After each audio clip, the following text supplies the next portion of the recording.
안녕하세요. 빛골 전기학원 이하나 강사입니다. 오늘은 전기기기 3회차 보건 문제를 한번 해설하도록 하겠습니다.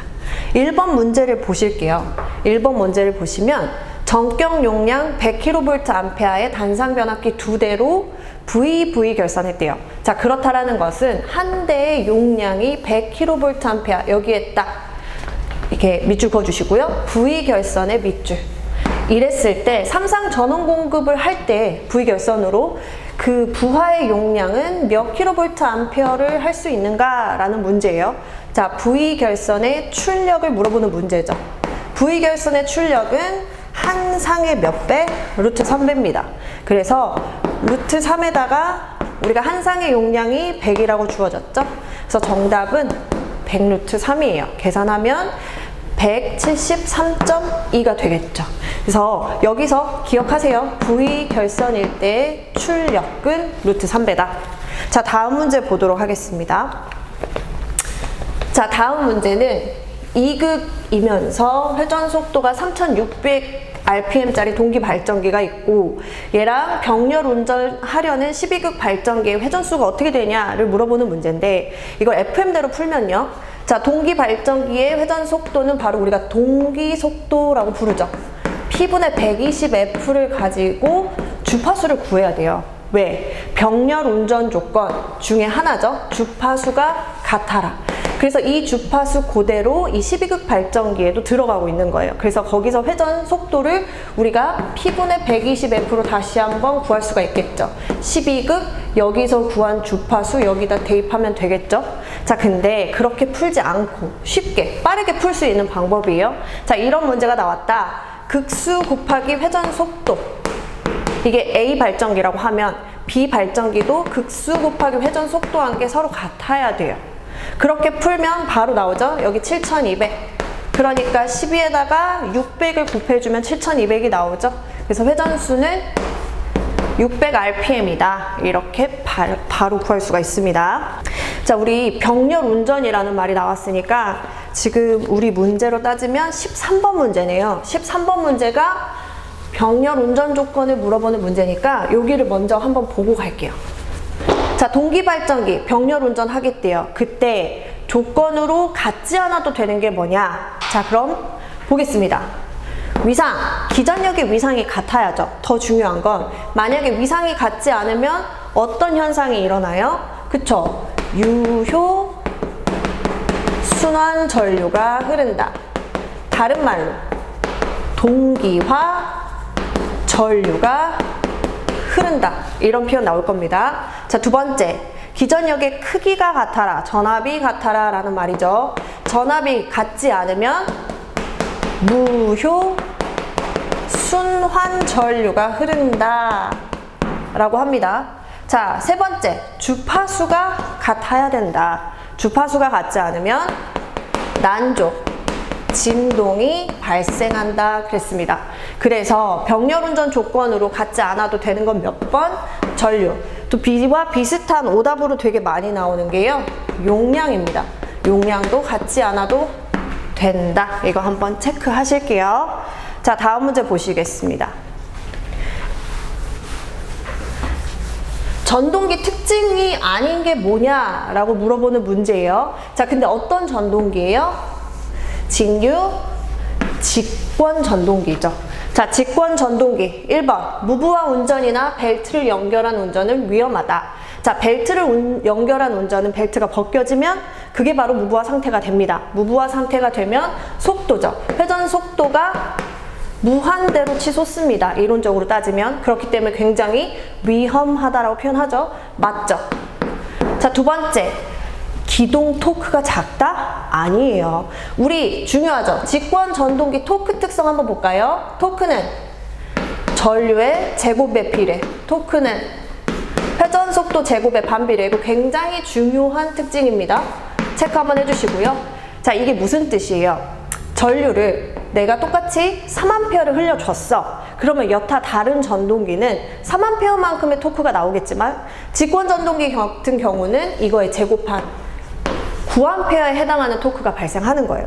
토크 굉장히 큽니다. 그래서 기동 토크가 작다 아니고 기동 토크가 크다. 이렇게 표현이 돼야 맞고요. 자, 직권이죠. 이 직은 직렬의 직이에요. 누가? 계자하고 전기자가 서로 직렬로 연결되어 있는 전동기다 라는 뜻입니다. 그러므로 맞죠. 얘도 오케이. 자, 마지막 네 번째. 부하 전류가 증가하면 속도가 크게 감소된다. 맞습니다. 여기 특징 하나 더 갈게요. 전류와 속도는 서로 무슨 관계다? 반비례 관계다. 자, 그래서 이거 꼭 체크해 주시길 부탁드릴게요. 중요합니다. 그래서 직권 전동기에 대한 특징이었습니다. 다음 문제 한번 보실게요.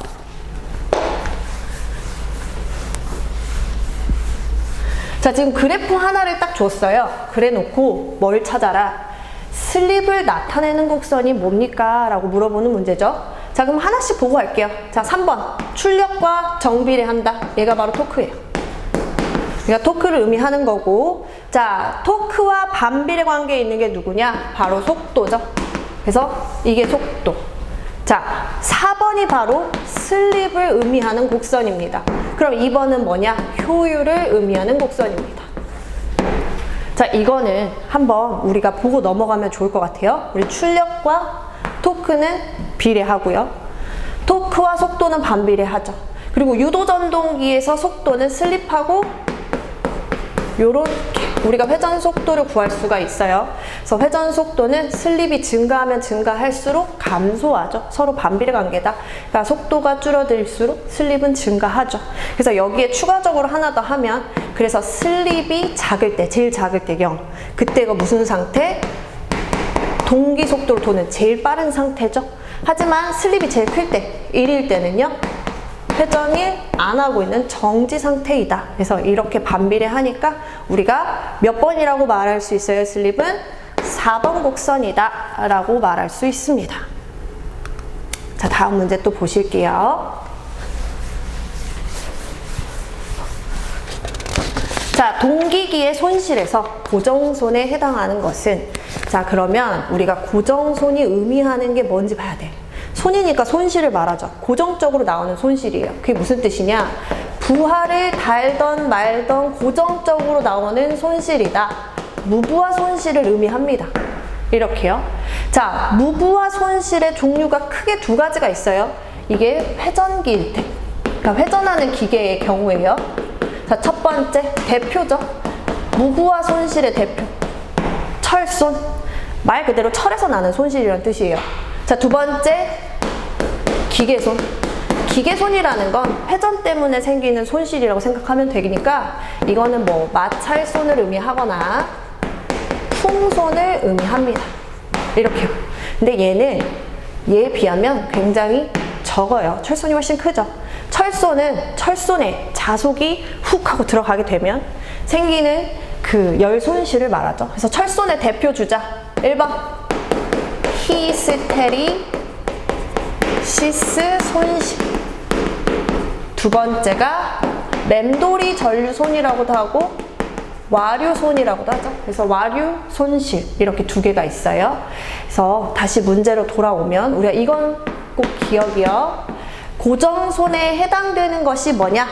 바로 철손하고 3번 찍으실 수 있어야 합니다. 자, 고정손이 뭐라고요? 무부하손. 무부하손의 대표 주자 누구?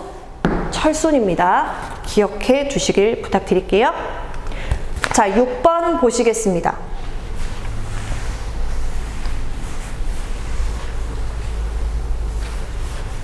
자, 6번은요, 결국에 물어보는 건 뭐냐?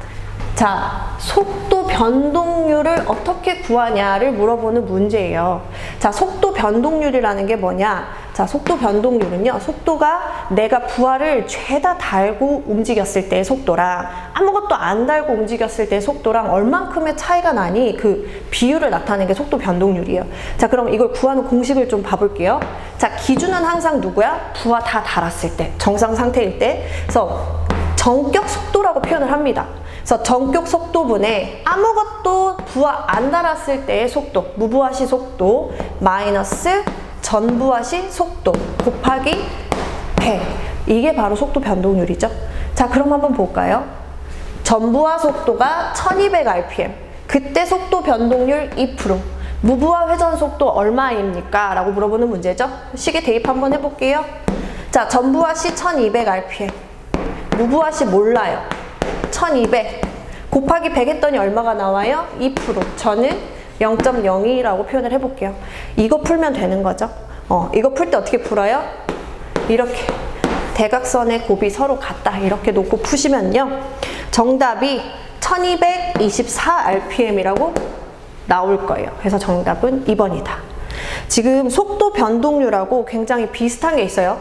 지금 전동기는 속도를 쓰니까 속도 변동률을 물어볼 것이고, 자, 발전기요. 발전기가 전압이죠. 전기를 만들어주는 기기죠.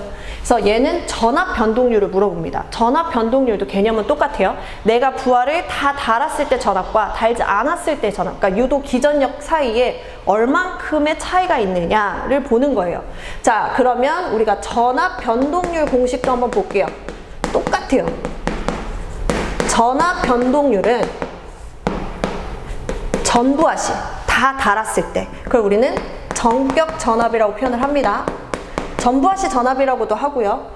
무부하시 전압 마이너스 전격 전압 곱하기 100이죠. 식으로 나타내면 Vn분의 V0 마이너스 Vn 곱하기 100이라고 많이 표현이 되어 있어요. 그래서 이렇게 풀 수가 있다. 자, 그럼 보세요. 변압기 2차 전격이 100V, 무부하시 전압이 104V, 전압 변동률이 어떻게 되냐 물어보는 문제죠. 자, 대입을 해보면 전부하시가 100이고 무부하시가 104, 전부하시 100이죠. 그러니까 딱 몇 프로 나와요? 4%라고 나오죠. 그래서 정답은 4%다. 이렇게 바로 계산할 수 있는 문제입니다. 그래서 속도 변동률, 전동기일 때, 발전기일 때 전압 변동률 구하는 방법은 같죠. 그래서 이것도 기억을 꼭 해두시면 좋을 것 같아요. 자, 13번 문제 보겠습니다. 다시 한번 나왔어요. 직관 전동기. 자, 그럼 기억하는지 우리 한번 다시 아까 했던 거 복습해 볼까요? 자, 토크 특성. 토크는 전류에 뭐에 비례한다? 제곱에 비례한다요. 이거요. 자, 토크는 속도의 제곱에 반비례한다. 이 특징을 가지고 있죠. 자, 그리고 우리 문제 보세요. 회전수는 회전 속도를 말합니다. 회전 속도가 3분의 1로 감소했대요. 자, 그럼 토크는요? 증가하겠죠. 반비례니까 감소하면 증가야. 그럼 몇 배 증가해요? 3배 아니죠? 제곱이죠? 9배 증가한다. 그래서 정답은 3번이 되는 거예요. 그래서 이 특징 다시 한번 강조해요. 꼭 알고 계셔야 합니다. 넘어가 볼게요.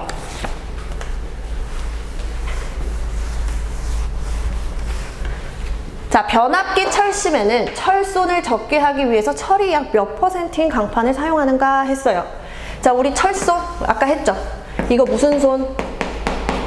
부하를 달지 않아도 나오는 무부하 손실이다. 그 중에서도요, 지금 이 문제는 히스테리시스 손에 관련된 문제예요. 무부하 손의 종류가 히스테리시스 손과 와류 손이 있다고 했었죠. 히스테리시스 손은 철심에 열이 막 나는 거예요. 그래서 이걸 좀 방지하기 위해서 여기다 뭘 넣냐?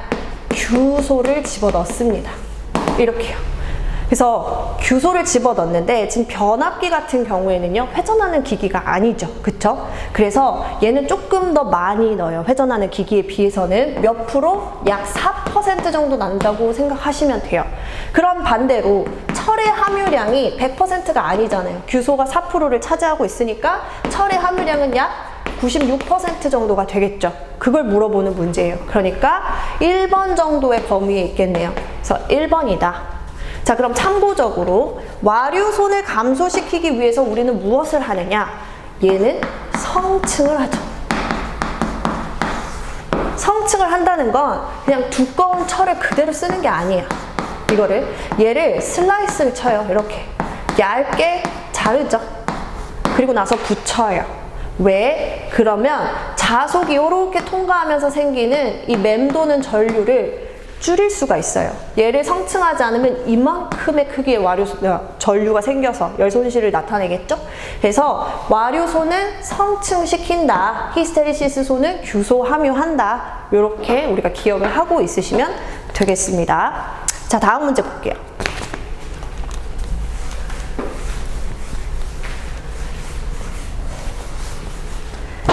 자, 뭐 물어봐요? 직류 전동기예요. 그래서 직류 전동기를 이제 속도를 제어할 건데 어떤 방법으로 속도를 제어를 할 것이냐? 자, 무슨 제어법? 전압 제어법이죠. 또 저항 제어법, 계자 제어법. 이게 우리가 직류 전동기에서 속도는요 비례했습니다. 뭐에 비례했냐? 자속에는 반비례, 인과 전압에는 비례, 그러면서 전기자 저항에는 반비례. 여기서 이렇게 생각하시면 돼요. 인과 전압에는, 그 다음에 저항에는, 자속에는. 이 세 가지 방법으로 속도를 제어한다고 생각하시면 돼요. 이게 전압 제어, 이게 저항 제어, 이게 계자 제어가 되겠죠. 그래서 세 가지 종류다.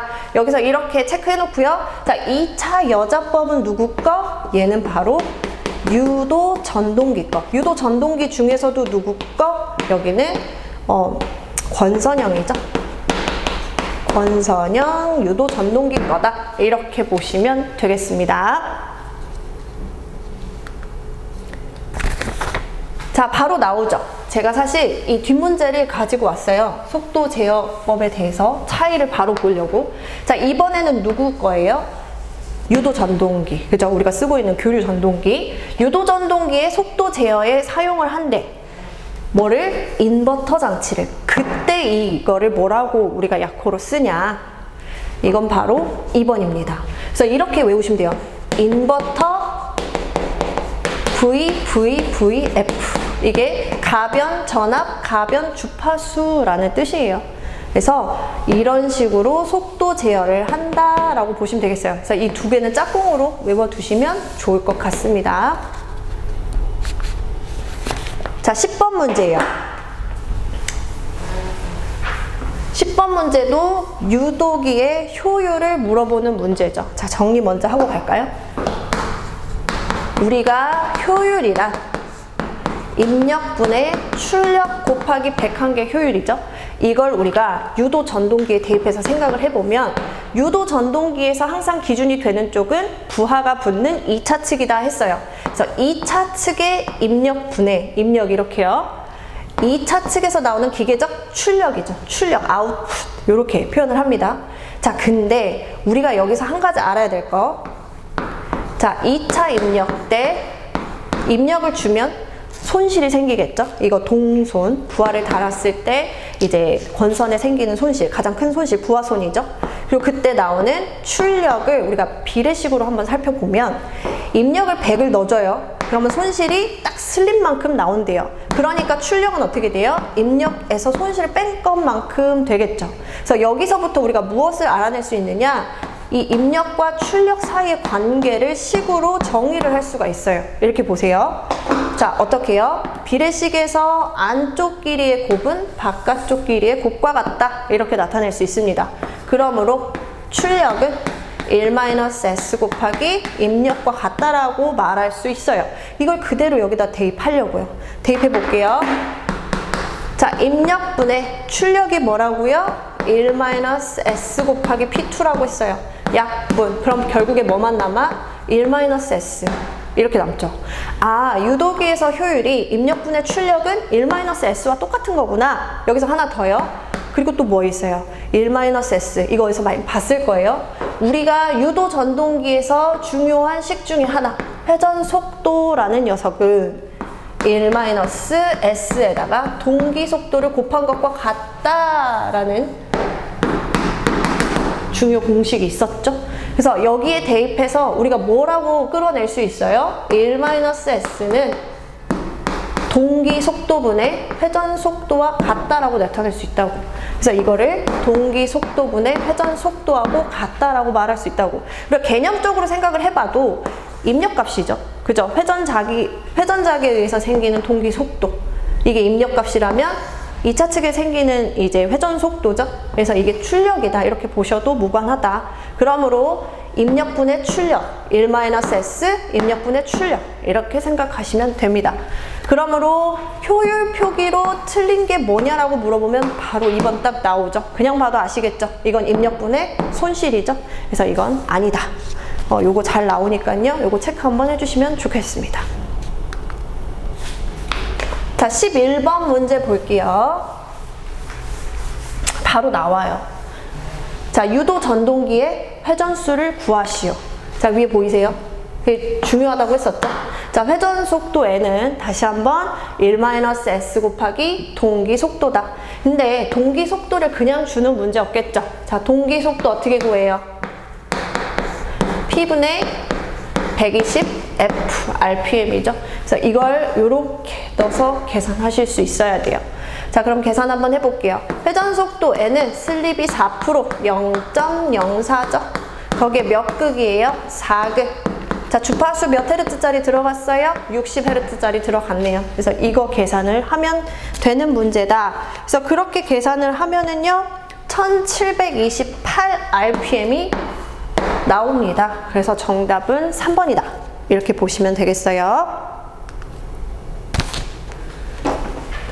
자, 15번 문제로 넘어가겠습니다. 자, 보시면요. 삼상이라는 말이 나왔고요. 여기 밑줄 한번 그어볼게요.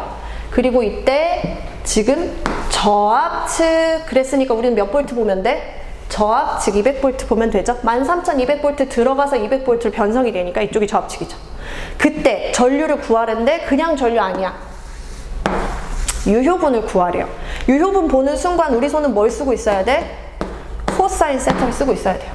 아, 코사인 세타 역률 값을 곱해주면 되는구나. 이렇게 갈게요. 한번 풀어보도록 하겠습니다. 자, 뭐 여기에서 준 값은 지금 용량 값을 줬죠. 피상전력 값을 줬어요. 자, 피상전력은 어떻게 구해요? 삼상인 경우에 루트 3 V I로 구할 수 있습니다.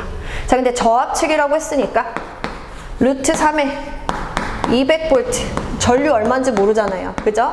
그때 피상전력 얼마 나왔어? 100 곱하기 10의 3승이죠? 요거 키로 푼 거예요. 이렇게 몇 킬로 암페어가 아니고 그냥 암페어를 물어봤으니까 10의 3승이래요. 자, 그럼 전류 구할 수 있겠다. 맞죠? 자, 전류 I는 200 루트 3 100 곱하기 10의 3승. 근데 이거 여기서 끝내면 절대 안 되죠. 왜? 전류의 유효분을 구하래. 피상값이 뭐예요? 전체분이잖아요. 전체 유효분, 무효분 합성한 값. 근데 그러니까 여기서 나오는 전류도 전체 값이겠죠? 그럼 이 중에서도 나는 유효분만 구하겠다. 뭘 곱하면 돼요? 역률, 코사인 세타요. 그래서 0.8을 한 번 더 곱해 주셔야 돼요. 그래서 이렇게 계산을 하면 약 230 암페어가 나올 겁니다. 그래서 정답은 230 암페어다 라고 우리가 체크를 해보면 될 것 같아요.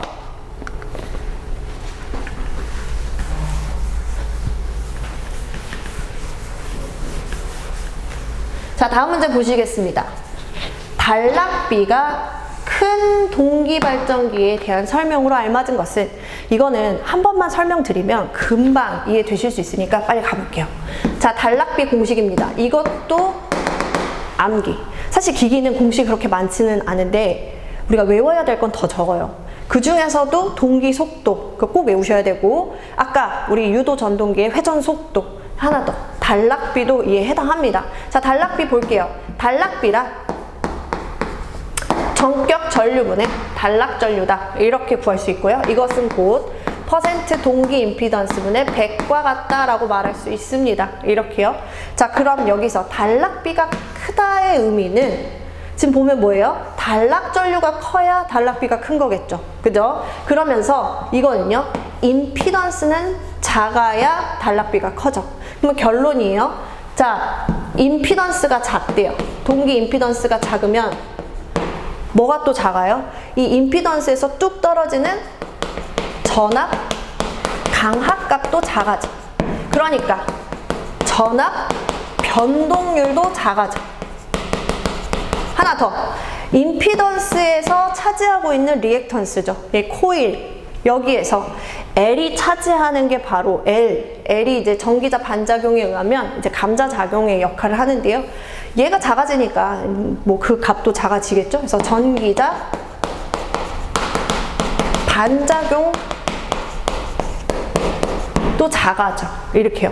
그러면 이것만 보면 다 좋은 거잖아요. 손실 작아져, 변동률 작아지면 좋은 거죠. 반작용도 작아지면 좋은 거죠. 그래서 이걸 뭐라고 해요? 안정도가 좋네 라고 우리가 이렇게 이해할 수 있다고요. 이거는 무슨 측면에서 봤을 때? 전기적 측면으로 봤을 때. 근데 기계적 측면으로 보잖아요. 안정도가 좋다의 의미는 공극이 좀 커야 돼. 공극이 크다는 건 기계의 사이즈가 크다라는 걸 의미하죠. 이렇게요. 사이즈가 크다. 철의 함유량도 크다. 비싸다. 이런 식으로 표현이 될 수가 있다고요. 그러니까 기계적인 측면에서 보면 그닥 뭐 좋은 의미는 아닐 것 같아요. 자, 그리고 나서 우리가 여기서 보자고요. 단락비가 큰 동기발전기에 대한 설명으로 알맞은 것. 안정도가 높다. 맞죠? 전압 변동률은 작다. 기계가 대형이다. 전기자 반작용이 작다였어요. 그러니까 정답은 몇 번이 돼요? 1번이죠. 안정도가 높다. 안정도가 좋다. 이렇게요. 그래서 이렇게 체크해 주시면 되겠습니다. 자, 다음 문제 볼게요. 자기 소호 기능이 가장 우수한 소자. 자, 우린 이것만 보면 돼. 자기 소호. 자기 소호. 소호라는 게 뭐예요? 끄다죠? 끄다 영어로 turn off입니다. 맞죠? 찾아보면 바로 보이죠? GTO. 게이트의 신호로 turn off이 되는 거예요. 이게 뭐예요? 자기 소호 가능. 정답은 2번이다. 이렇게 보셔야 돼요. 바로 찍으실 수 있어야 됩니다. 자, 다음 문제 보겠습니다. 자, 양방향으로 전류를 흘릴 수 있는 양방향 소자가 무엇이냐? 자, 양방향 소자, 그럼 우리가 다른 건 몰라도 두 가지는 꼭 알고 있어야 돼. 누구하고 누구? 다이약하고 트라이약이요. 이게 대표적인 양방향이죠. 그럼 보면 딱 보이죠? 정답은 4번이야. 자, 그럼 나머지 한번 또 잘 나오는 거 볼게요. 아까 앞전에 GTO 했었다. 맞죠? GTO 하면 반드시 무슨 말이 들어가야 돼요? 자기 소호라는 말이 들어가야 돼. 없죠. 그러니까 이게 답 아니고. SCR. SCR은 단방향이에요. 한 방향으로밖에 못 가. 역방향 저지하는 거예요. 그러면서 3단자다. 얘로 잘 나오는 문제는 사실 그림을 줘요. 그래서 이 그림이 의미하는 게 뭐냐, 뭐 이걸 찾아라 라고 하는데, 그려보면은요, 얘도 3단자예요. 하나, 둘, 셋. 이 선의 개수 3단자. 양방향이죠? 요게 된다는 거지. 이게 트라이야. SCR은요, 단방향이죠? 얘예요. 얘가 SCR. 이렇게.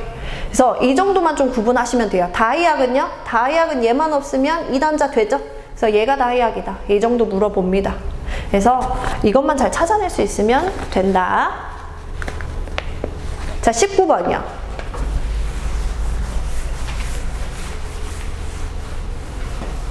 자, 다음 괄호 안에 들어갈 말로 알맞은 게 뭐냐를 물어봅니다. 뱅크란 전로에 접속된 변압기 또는 땡땡땡의 결선상의 단위를 말한다. 이 말도 참 의미하기가 어떤 의미인지를 우리가 알기가 좀 힘들죠. 그냥 이렇게 생각하시면 돼요. 세트다. 변압기 2대를 그냥 한 세트로, 이럴 때는 이제 이걸 여기다 뱅크라고 붙일 수가 있겠죠. 변압기 말고 또 누구냐? 콘덴서입니다. 콘덴서. 그래서 이 정도는 우리가 좀 외워두면 좋겠죠. 그래서 변압기 또는 콘덴서의 어떤 결선상의 단위를 말한다. 그게 바로 뱅크다. 이렇게 우리가 좀 상식적으로 알고 있으면 될 것 같아요. 자, 다음 문제 보겠습니다. 마지막 문제죠. 부홀즈 계전기로 보호되는 기기는 정답 변압기. 바로 나와야죠. 자, 부홀즈 계전기의 위치로 알맞은 것은 요거 나오죠. 변압기 주탱크와 콘서베이터 사이, 여기 있어요. 그래서 여기에 절연류가 막 담겨져 있죠. 변압기 여기 있고요. 외함에. 그러면은 여기서 뜨거워지면 그 유증기의 온도를 얘가 감지하는 거죠. 그래서 내부 보호를 해준다. 근데 여기서요, 우리가 정리를 하고 넘어갈 것은 이거예요. 내부 고장 보호를 해주는 건 누구냐. 그리고 만약에 문제에 회로 보호라는 말이 나와 있으면 이때는 무엇을 찍어야 되느냐. 자, 내부 고장 보호는요, 방금 나왔던 부홀즈 계전기 하나 더. 차동 계정기. 또 하나 더. 비율 차동 계정기. 이게 정답이 되고요. 자, 회로보라는 말이 나오면 아이고 과전류 계전기가 정답이 됩니다. 그래서 이거 정도는 우리가 이렇게 보고 바로 찍을 수 있어야 돼요. 그래서 정답은 변압기다. 여기까지 정리하시고요. 사실 기기는요, 나오는 문제가 계속 나와요. 그러니까 뭔가 새롭게 변형되는 문제가 많이 없다. 그러면은 어떻게 공부해야 돼요? 기출 문제 위주로, 나오는 거 위주로 여러 번만 보면 금방 15개 이상 맞을 수 있어요. 그러니까 게으르게 공부하지 마시고 많이 풀어보세요. 많이 풀어보면 고득점을 얻으실 수 있습니다. 네, 여기까지 하겠습니다. 감사합니다.